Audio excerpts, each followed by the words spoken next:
Rreth mëdha tymi vjen të dalin nga landfilli Bushatit, duke krijuar dhe një ndotje mjedisore. Donse ka pasur reshje intensive që nga mbrëmja e kaluar, sërish zjarri nuk është shuar plotësisht. Nga dita diel vjen të jenë aktive vatrat e zjarrit në vend depozitimin e mbetjeve në landfillin e Bushatit. Forcat e shumta të angazhuara për të shuar zjarrin kanë bërë të mundur lokalizimin e tij dhe mos lejimin e përhapjes në pjesën tjetër të landfillit.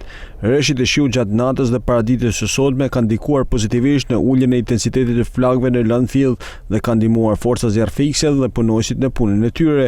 Aktualisht po punohet edhe me hedhje dherash me qëllim shuarjen e flakëve. Janë mbi 20 forca të angazhuara nga Vaudejes, Shkodra dhe Lezhë që po punojnë për shuarjen e plotë të flakëve. Ndërsa në lidhje me këtë ngjarje ka reaguar dhe kryetari i Bashkisë së Vaudesit, Kristian Shkreli. Prej 48 orësh po ndjekim me shqetësim dhe vëmendje maksimale situatën në landfillin e Bushatit.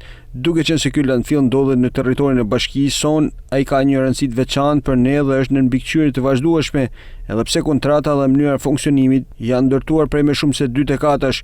Kjo nuk na bën të tërhiqemi nga përgjegjësia jon institucionale dhe ajo personale për qenë aktiv në menaxhimin e situatës, shpreh keqardhje për çdo deklaratë pa menduar dhe përpjekje për ta trajtuar këtë çështje si politike. Në këtë moment, përgjegjësia është e përbashkët, një ndjesë e sinqertë shkon edhe për banorët e zonës, të cilët janë të vetmit plotësisht të pafajshëm dhe që po përballen drejt për drejt me pasojat, shkruan ndër të tjera kryetari i Bashkisë së Vaudesit, Kristian Shkreli.